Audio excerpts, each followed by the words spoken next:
13장 33절에서 35절까지 말씀을 천천히 함께 읽도록 하겠습니다. 함께 읽겠습니다. 또 비유로 말씀하시되 천국은 마치 여자가 가루 서말 속에 갖다 넣어 전부 부풀게 한 누룩과 같으니라.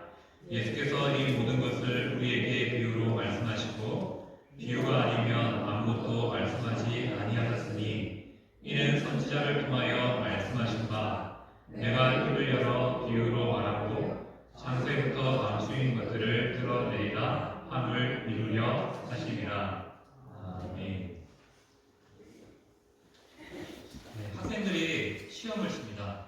그런데 모든 학생들이 한 문제에 걸리는 겁니다. 이거는 어떻게 풀어야 될지 모르는 겁니다.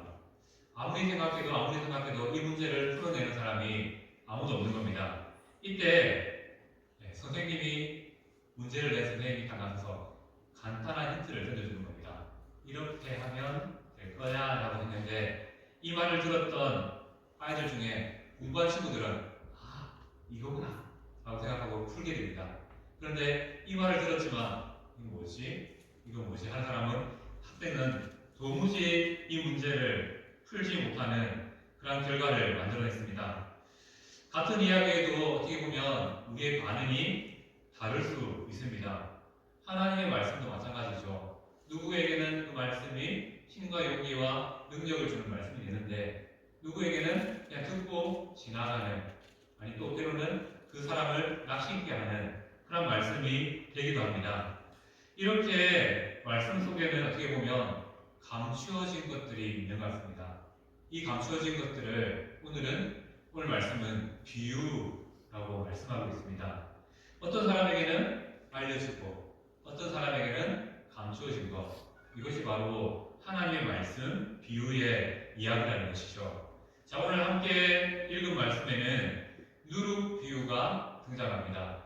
자, 누룩과 같다라는 표현을 통해서 누룩 비유는 앞선 바로 앞에 있는 겨자씨 비유와 말씀하시려는 내용이 비슷합니다. 작은 시작이 큰 하나님 나라를 이루게 된다라는 같은 원리의 말씀을 말씀하고 있습니다. 그렇다고 우리 이 비유를 더 잘 이해하기 위해서 누룩이 뭔지 한번 생각해 볼까요? 누룩은 무엇입니까? 빵을 만들 때 밀가루를 부풀게 하는 효소입니다. 당시 집집마다 이 빵을 구워서 먹는 문화이기 때문에 이 효소가, 이 누룩이 아주 쉽게 접할 수 있는 재료였다는 것이죠.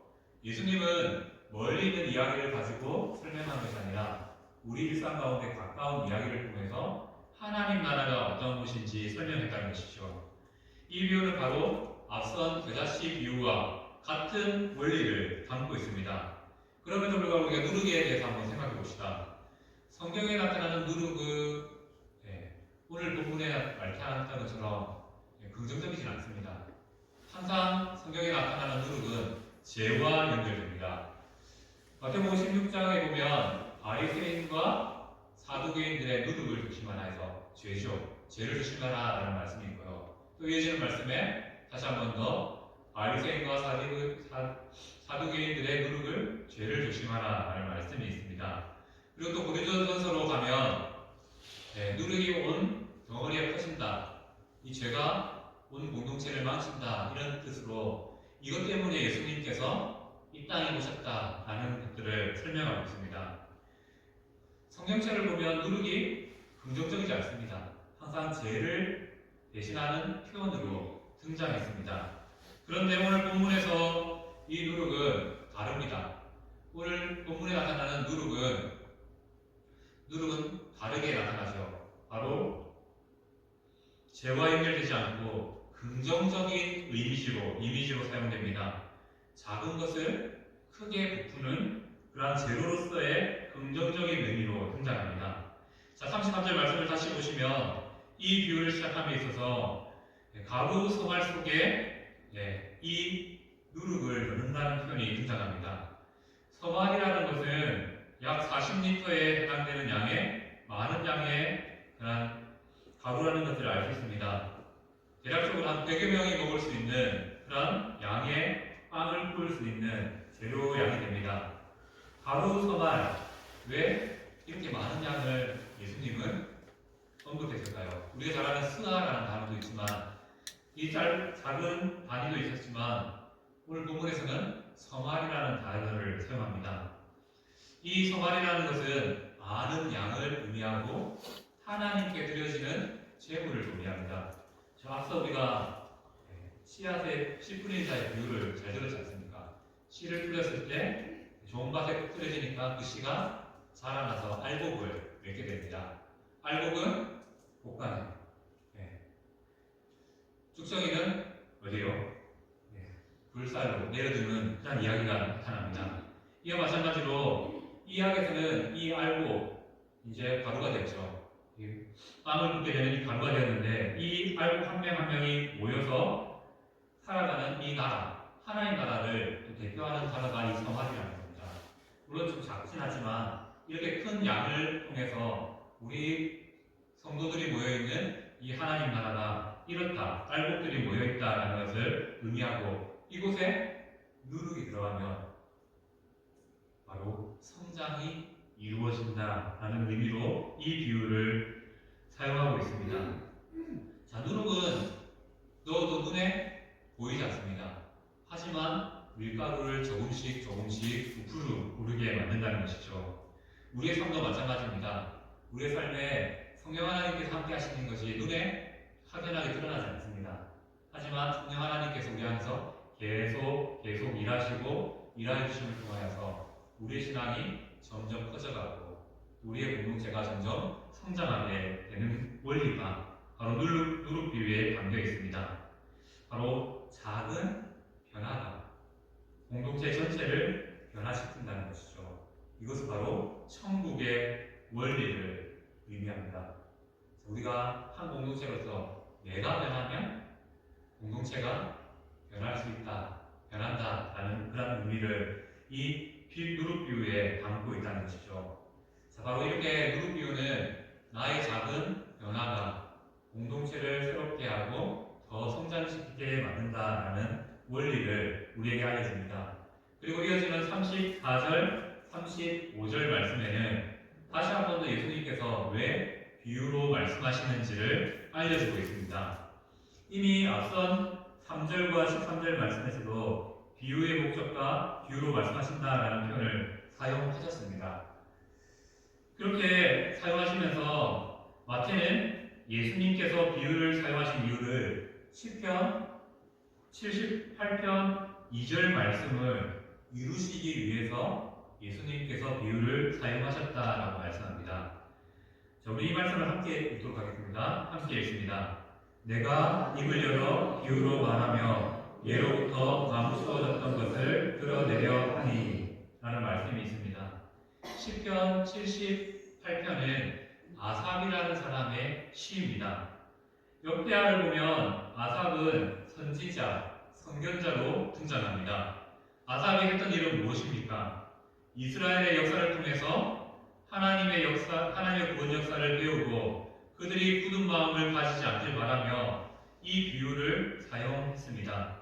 그의 사역은 바로 굳어진 마음 가운데 예수 그리스도 안에서 하는 구약이니까 하나님의 말씀을 깨닫는 지혜를 얻길 바라며 비유를 사용했다고 말합니다. 특별히 비유는 감추어진 것을 드러나게 한다라는 원리로 이러한 비유를 사용했다라고 말합니다. 예수님은 이 비유를 통해서 바로 아삽과 같이 창세로부터 감추어진 것을 드러내게 하십니다.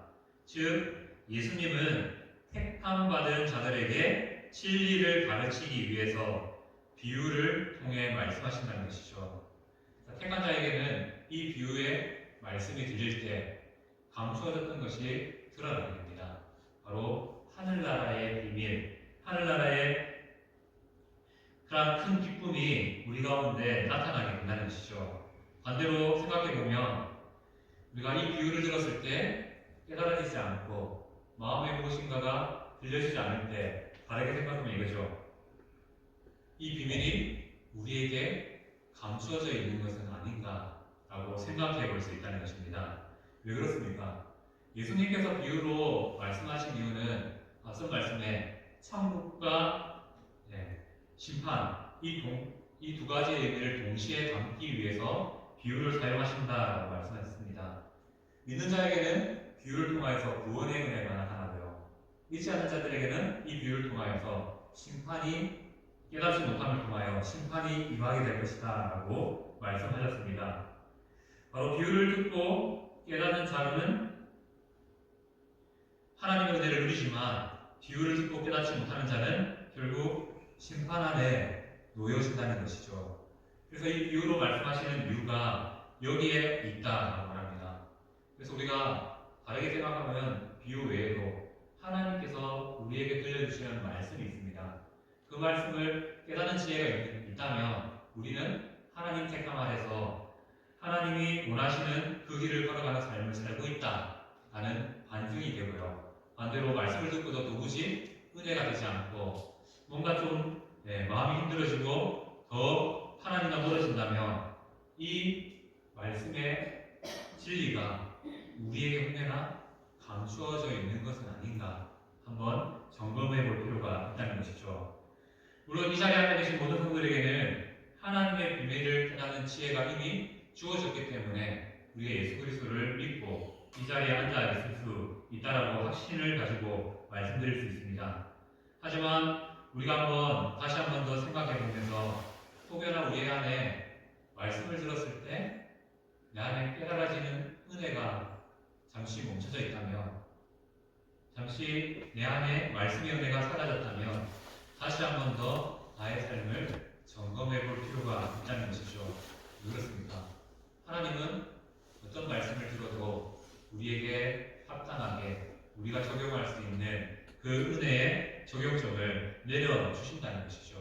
그것이 바로 감추어진 것을 드러나게 하시는 하나님의 사역이라는 것을 말씀하고 있습니다. 이렇게 우리의 삶은 감추어진 것들로부터 드러나게 하시는 하나님의 은혜를 입게 된 것이죠. 자, 우리가 부활 주일을 맞이해서 예수님의 죽으심과 부활이라는 놀라운 비밀을, 사실을 이미 알고 믿고 있습니다. 이미 우리에게 감추어졌던 은혜가 드러나게 된 것이죠. 이미 우리는 예수님의 선택 아래, 하나님의 선택 아래 거하고 있다는 것을 말씀하고 있습니다.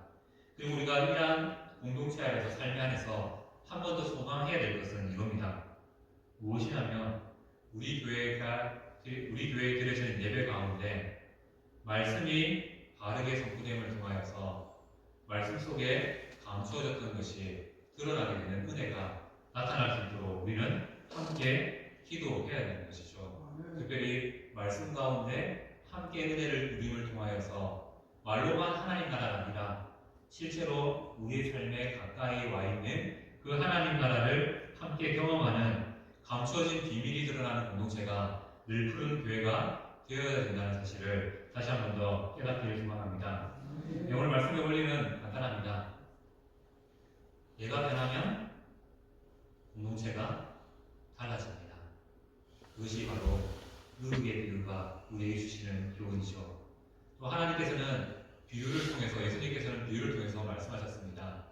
그리고 그 비유의 핵심은 우리에게 말씀을 들려주심을 통하여서 이 성경 속에, 말씀 속에 감추어진 그 하나님 나라가 우리의 삶에 선명하게, 분명하게 드러나게 하시기 위해서 이 비유를 통해서, 말씀을 통해서 감추어진 것을 드러내는 방법으로 우리에게 역사하신다고 말씀드렸습니다.